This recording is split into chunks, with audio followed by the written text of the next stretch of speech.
안녕하십니까. 신의균의 쿠팡TV 시큐리티 뉴스입니다. 자, 오늘도 아주 중요한 우리 주변 정치, 국제정치 상황, 그리고 우크라이나 소식 한번 알아보겠습니다. 영국 리벳 조인트 정찰기가 있습니다. 감청 정찰기죠. 이 영국과 미국, 이 나토의 이런 감청 자산들, 정찰 자산들의 그런 이 정보 때문에 계속 지금 러시아가 밀리고 있지 않겠습니까? 여기에 러시아가 스트레스를 받았는지 이 영국의 리벳 조인트 정찰기에게 흑해 상공에서 러시아의 수-27 전투기가 미사일을 발사했습니다.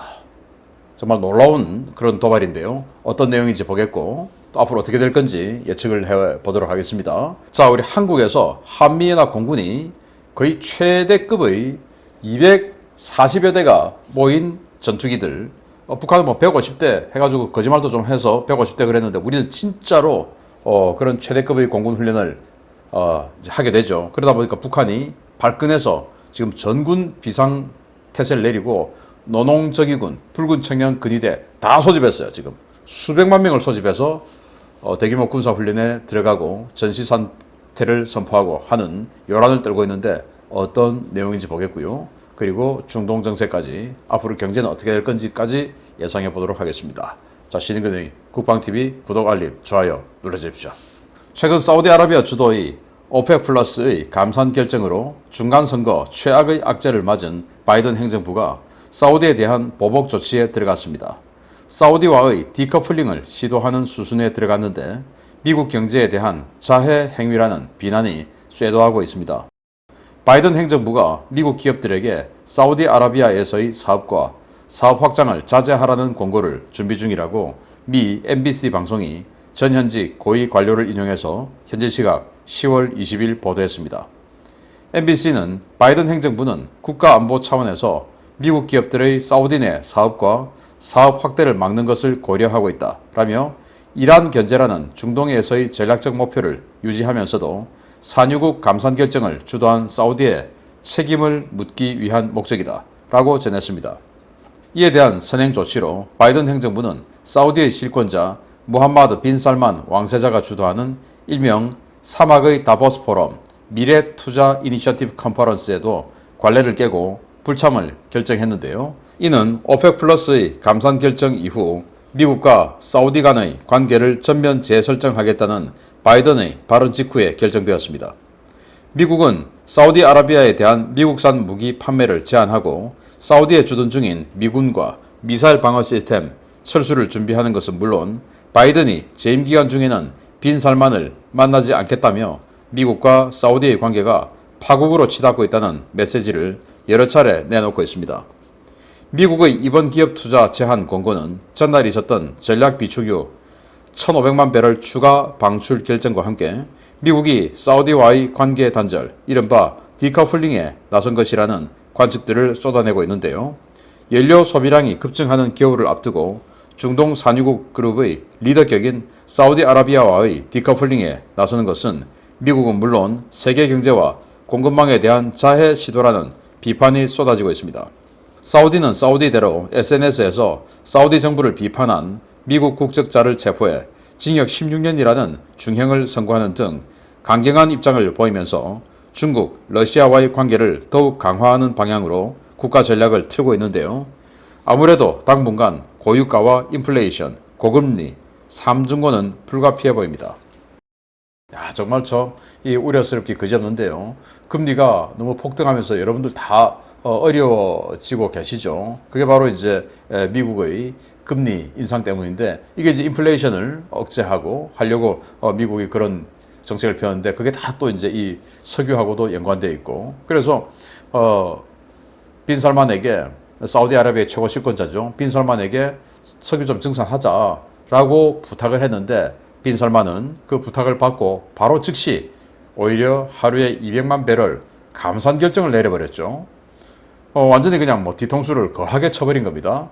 그러니까 미국은 전략 비축유 1,500만 배럴을 풀겠다 이렇게 했지만 그건 사우디를 비롯한 오펙 플러스가 하루에 200만 배럴 감산 결정을 했으니까 1,500만 배럴 더 푼다 하더라도 이거 뭐 일주일 분량밖에 안 되는 것이죠. 그러니까 뭐 큰 영향을 못 주는 겁니다. 그리고 미국의 이 전략 비축유 트럼프의 방출은 이 처음이 아니죠. 계속 지금 하고 있는 겁니다. 그만큼 미국의 이 내구성이 떨어지고 있는 겁니다. 굉장히 위험한 일이죠. 자, 왜 이 지경까지 왔을까요? 바로 이 사람 때문입니다. 여러분, 이 사람 본 적 있으십니까? 저도 잘 모릅니다.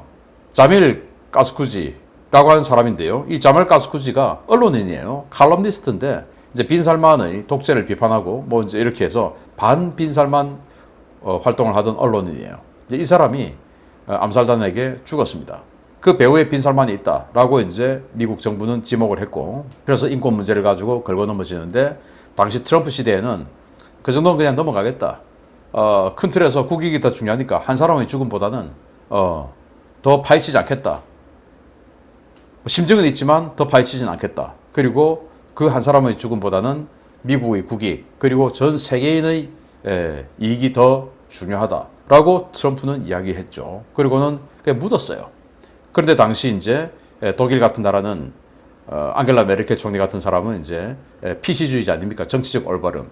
그래서 사우디아라비아에 무기 안 줘 해가지고 뭐 레오파르트 A7 전차 800대 사우디가 살려고 했는데 그거 안 팔아.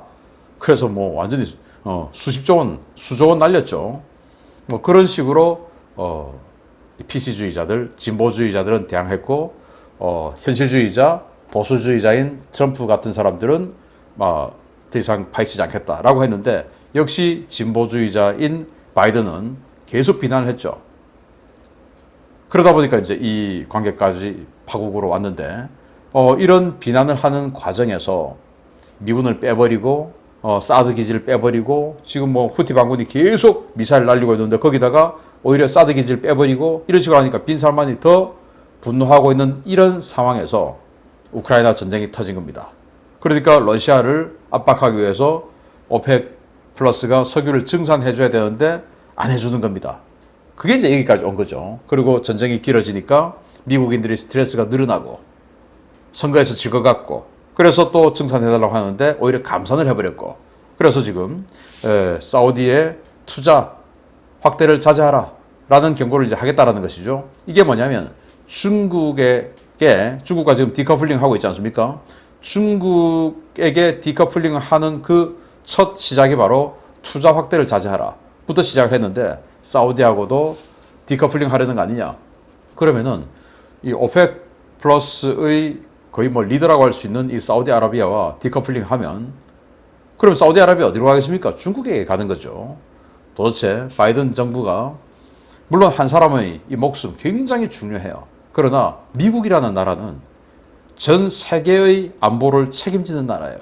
한 사람의 죽음 때문에 전 세계의 안보를, 또 전 세계인의 경제를 이런 식으로 나락으로 떨어뜨리게 만드는 거, 그게 과연 옳은 것이냐, 정말 생각해 볼 필요가 있다. 그래서 진보주의자, 자유주의자들의 이런 올바른 말만 하고 올바른 행동만 하고 싶은 이런 것들이 현실에 얼마나 큰 괴리가 있는지, 그래서 저희 같은 현실주의자 들하고는 조금 생각하는 괴가 다르다라는 거예요. 우리는 좀, 저희 같은 현실주의자, 보수주의자들은 조금 마음 아파도 그러나 큰 틀에서의 이익을 생각하자라는 주의예요. 다른 거죠. 정말 안타깝습니다. 미국이 올바른 판단해 주기 바랍니다. 두 번째입니다. 오는 10월 31일부터 시작되는 한미연합 공군 훈련에 북한이 전군 전투 동원 태세를 발령하고 전국적인 전시 분위기 조성에 나섰습니다. 군은 물론 준군사 조직과 학생들까지 동원해 대대적인 전쟁 대비에 들어갔다는 소식입니다. 북한이 지난 10월 18일부로 총참모부 명의의 지시문을 하달하고 전군에 전투태세 동원령을 내렸다고 복수의 북한 전문 매체들이 10월 20일 보도했습니다. 미국 정부가 운영하는 자유아시아 방송 RFA의 함경북도 소식통은 총참모부에서 18일 전 군부대들에게 나라와 민족의 자주권을 수호하기 위한 전면 대결전에 군인들을 동원하기 위한 긴급 지시문을 하달했다고 전했는데요. 해당 지시문에는 모든 부대들은 현재 조성된 정세와 관련해 만단의 준비를 하고 전투 동원 태세를 갖추어야 한다 라는 내용이 들어있었습니다. 총참모부는 지시문에서 지휘 성원들과 군인들이 조성된 정세에 대처하여 나라의 존엄과 수뇌부를 수호하고 조국 통일 위협을 성취하기 위한 결사전을 준비하라 라며 최고사령관이 명령만 내리면 지체 없이 동원될 수 있게 부대들의 전투 동원 준비를 완성하고 최대의 격동 상태를 갖추라 라고 명령했습니다. 준군사 조직인 노농적기군과 붉은 청년 근위대에도 비상이 걸렸습니다. 각 직장과 협동농장, 지역 단위로 조직된 노농적기군은 개인별 군장 준비 상태를 수시로 점검하고 비상소집과 무기 불출 훈련을 실시하며 미국과 남한에 대한 적개심 고취 사상교육을 크게 강화했습니다. 14세부터 16세까지 고급 중학교 과정에 있는 남녀 학생들을 대상으로 편성된 붉은 청년 근위대 역시 비상용품을 넣은 배낭 준비 상태를 검열하고 붉은 청년 근위대 전투복을 완벽히 갖춘 상태에서 목총 훈련과 실제 무기 지급 훈련을 실시하는 등 초유의 긴장 상황이 조성되고 있습니다. 북한 당국의 이러한 전시체제 압박은 이달 말부터 시작되는 한미연합 공군 훈련과 곧 있을 것으로 예상되는 핵실험 이후의 파장에 대비한 것으로 보이는데요. 북한 올해 식량 생산량이 고난의 행군 때보다 못하다는데 너무 무리하는 것 아닌지 모르겠습니다.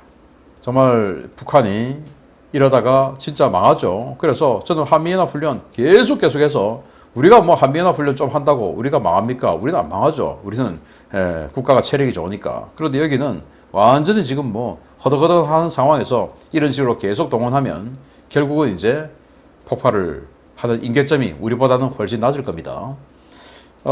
마침 어제 미 농무부가 뭐 전 세계의 이 올해 농업 생산량을 발표를 했는데 북한 지역도 발표를 했어요.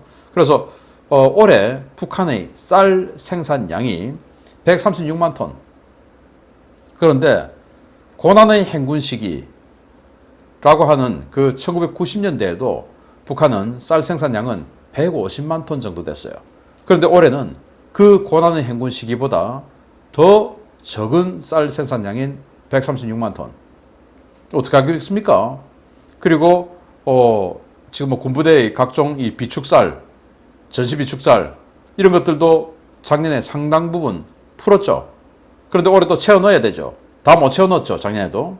그러니까 점점 더 누적되는 이 마이너스 요인, 이걸 어떻게 극복할 것인가 라는 데 고민에 초점을 맞춰야지 계속 이렇게 긴장을 고조시키는 이런 행위들, 과연 이게 위정자가 할 일인가? 고난의 행군 시절은 대한민국이 많을 때는 100만 톤까지 쌀을 지원했죠. 1990년대. 그런데 지금은 지원을 해줄 수 있습니까? 또 그때는 북한에 돈이 좀 있어서 또 수입도 많이 했었죠. 근데 지금 수입도 제대로 안 되죠. 이런 상황에서 학생들까지 동원해서 군장 다 챙기는 거 검사하고 계속 이렇게 긴장을 고조시키는 행위. 나라 망하는 쪽으로 가는 지름길을 밟고 있는데 부디 계속 달려가기 바랍니다. 망하기 바랍니다. 세 번째입니다. 러시아가 흑해 상공을 정찰 비행하던 영국 정찰기에게 공대공 미사일을 발사하는 초유의 도발을 자행했습니다. 양국은 사태의 파장을 우려해 최대한 단어 사용에 조심하고 있는데 사건 이후 흑해 공해상에서 나토와 러시아의 군사적 긴장감이 점점 고조되고 있습니다. 지난 9월 29일 흑해 크림반도 인근 공해상에서 정찰 비행을 실시 중이던 영국의 RC-135W 리벳 조인트 정찰기가 러시아 전투기와 90분 가까이 대치했으며 이 상황에서 러시아 전투기가 공대공 미사일을 발사하는 도발을 감행했다고 벤 월러스 영국 국방장관이 현지 시각 10월 20일 밝혔습니다. 월러스 장관은 의회에 출석해 최근 우크라이나 전쟁 동향을 보고하는 자리에 비무장한 RC-135 리벳 조인트 정찰기가 통상 정찰 임무를 수행하던 중에 무장한 러시아의 수호이 27 전투기와 조우해 추적당했다라며 이 과정에서 러시아 전투기가 공대공 미사일을 릴리즈했다라고 밝혔습니다. 월러스 장관은 의회에 해당 사건을 보고하는 과정에서 러시아가 미사일을 릴리즈, 즉 분리됐다는 표현을 사용해 사태 파장을 줄이려는 노력을 보였는데요. 러시아 역시 세르게이 쇼이구 국방장관 명의의 서신을 통해 기술적 오작동에 의한 오발이다 라며 사태를 진화하기 위해 안간힘을 쓰는 모양새를 보이고 있습니다. 그러나 워싱턴 네트워크가 추적한 사건 당시의 상황은 영국과 러시아 정부가 밝힌 것처럼 그렇게 간단하지가 않았습니다. 우크라이나 키이우 시각으로 오후 2시 영국 와팅턴 공군기지를 이륙한 RC-135W 리벳 조인트 콜사인 RRR-721호 기체는 오후 5시 무렵 흑해 공해상에 진입했는데요. 크림반도와 약 100km 거리를 유지하면서 크림반도와 러시아의 크라스노다르 지역에 대한 정찰 비행을 실시하고 있었습니다. 영국 RC-135W 정찰기가 나타나자 러시아는 크림반도 세바스토폴 인근의 벨벡 공군기지에서 해군 항공대 소속의 수호이 27 SM 전투기 2대를 발진시켜 무려 90분간 근접 추적 비행을 했는데요. 이들 전투기는 RC-135 정찰기와 매우 가까운 거리에서 근접 비행하면서 영국 정찰기를 위협하는 도중에 미사일을 발사했습니다. 러시아 수호이 27 SM 전투기는 영국 정찰기와 나란히 비행하면서 영국 정찰기 진행 방향 전방으로 알라모로 추정되는 공대공 미사일을 발사했는데요. 당시 사격 통제 레이더가 가동되었고 그 후에 미사일이 발사됐기 때문에 러시아 측의 주장과 달리 기술적 오작동 가능성은 거의 없다는 것이 워싱턴 소식통들의 분석입니다. 이번 발사는 영국을 비롯한 나토의 정찰 활동이 우크라이나 군에게 상당한 전략적 이익을 가져다 주고 있는 상황에 대한 러시아의 노골적인 불만 표시로 보이는데요. 유사 사건은 얼마든지 또 발생할 수 있기 때문에 흑해 일대에서 나토와 러시아의 우발적 군사적 충돌이 일어날 수 있다는 우려가 확산되고 있습니다. 영국 공군의 RC-135W 리벳 조인트 정찰기예요. 우리 한반도에도 미 공군의 RC-135W 리벳 조인트 정찰기 자주 오죠. 북한을 정찰하기 위해서. 여기도 지금 미국과 영국의 리벳 조인트 정찰기들이 교대로 지금 계속 정찰하면서 이 러시아군의 동향을 감시하고 그걸 가지고 그 정보를 바탕으로 우크라이나 군을 백업해주는 이런 역할을 하고 있는데, 이런 어마어마한 자산들이 동원되어서 우크라이나를 백업하니까 이 우크라이나가 지금 버티고 이기고 해나가고 있는 겁니다. 우크라이나가 그냥 뭐 시체말로 악으로 깡으로 해서 이기는 건 아닙니다. 이런 지원이 있기 때문에요. 자, 그러면은 러시아 입장에서는 이런 지원들이 정말 어마어마하게 스트레스를 받겠죠. 러시아는 흑해 전역에 비행 금지 구역을 선포했는데 뭐 아랑곳하지 않고 항행의 자유 뭐 이러면서 지금 와서 하고 있으니까 이걸 어떻게 할 수도 없고 하던 차에 이제 또 온 겁니다. 그래서 영국에서 날아와서 이런 식으로 자기 크림반도 있죠. 그리고 크라스노다르 지역 있죠. 여기까지 날아와서 다시 선회에서 돌아가고 하면서 이제 계속 니들 무슨 이야기 하는 거야 좀 듣자 하고는 이 통신 뭐 이런 것들 다 이제 감청을 하는 것이죠. 감청한 그걸 가지고 분석을 하는 것이고 계속 하는 겁니다. 자, 이러고 있으니까 이제 열받죠. 그래서 이 지역의 크림반도에 여러분들 기억하실 거예요. 우크라이나가 미사일 쏴가지고 공군기지 세바스토폴 바로 옆에 있는 해군 항공대 기지 박살낸 거, 거기에 이제 복구를 해서 다시 또 전투기가 전개된 거예요. 거기에서 벨벡 기지인데 여기에서 수호이 27 전투기 2대가 이륙을 해서 따라붙어서 90분 동안 옆에서 근접 비행을 이제 한 겁니다. 굉장히 이제 바짝 붙어서 근접 비행 하다가 그리고는 막판에 이탈을 해가지고 뒤로 가서 미사일을 쏜 겁니다. 열추적 미사일인 아처는 절대로 아니죠. 아처를 쐈다면 뭐 어떻게 바꿀 수가 없으니까 아마 격추됐을 겁니다. 그런데 알라모로 추정되는 미사일을 쐈다. 알라모. 왜냐? 알라모 외에는 이렇게 안 맞을 수가 있는 미사일이 없죠. 아처는 여론을 따라가기 때문에 이 리벳 조인트 정찰기의 엔진으로 그냥 바로 그냥 들어가 버리니까 아처를 쐈다면 무조건 격추. 그리고 아들하고 최신형 미사일이 있는데 이것도 쏘면 그냥 날아가서 자기가 알아서 처음에 쏠 때 락온 해준 그 해당 물체로 그냥 날아가서 바로 그냥 부딪혀 버립니다. 끝나는 거죠. 그런데 이제 이 알라모는 세미 액티브 레이더, 그러니까 이 조종사가 쐈어요. 쏠 때는 락온을 합니다. 그러니까 리벳 조인트 정찰기를 딱 물어요. 그리고는 이제 레이더를 딱 물고는 쐈습니다. 날아가죠. 날아가는데 이 세미 액티브 레이더는 중간에 틀수가 있습니다. 레이더로 계속 이제 따라서 적이 움직이는 걸 따라서 계속 조준을 해줘야 돼요. 끝까지 조준을 해줘야 돼요. 그런데 조준을 풀어버리면 다른 데로 가죠. 그래서 마지막에 조준을 풀고 다른 데로 가게끔 만든 거예요. 그런데 이제 이 워싱턴 네트워크들 주장은 이들이 좀 기술적 오작동에서 오발됐다라고 하는데 있을 수 없다. 알라모도 락온 하지 않으면 화력 통제 레이더로 락온을 시켜서 딱 이거 쏴라고 명령을 내리지 않으면 분리가 안 된다. 그래서 최초에 리벳 조인트를 락온 한 거 아니냐. 그렇게 해서 발사가 된 걸 나중에 세미 액티브니까 다른 쪽으로 유도를 시킨 거 아니냐. 엄청난 위험한 도발 행위를 한 거 아니냐. 그래서 이게 만약에 정말 미사일이 워낙 순식간에 날아가니까 이걸 조금이라도 늦었다면, 늦게 틀었다면 그냥 격추가 되는 것이죠. 이 전략정찰기가. 핵전쟁, 3차 대전으로 번질 수 있는 이런 위험한 도발을 했는데, 자, 이러다가 정말 큰 일이 발생할 수 있죠. 러시아가 너무나 위험한 일을 했는데, 여기에 미국과 영국을 비롯한 나토가 굉장한 어떤 그 분노감을 다른 쪽으로 표현해서 러시아를 완전히 이 전쟁에서 내려앉히기를 바랍니다. 러시아 이런 장난치면 안 됩니다. 마치겠습니다. 감사합니다.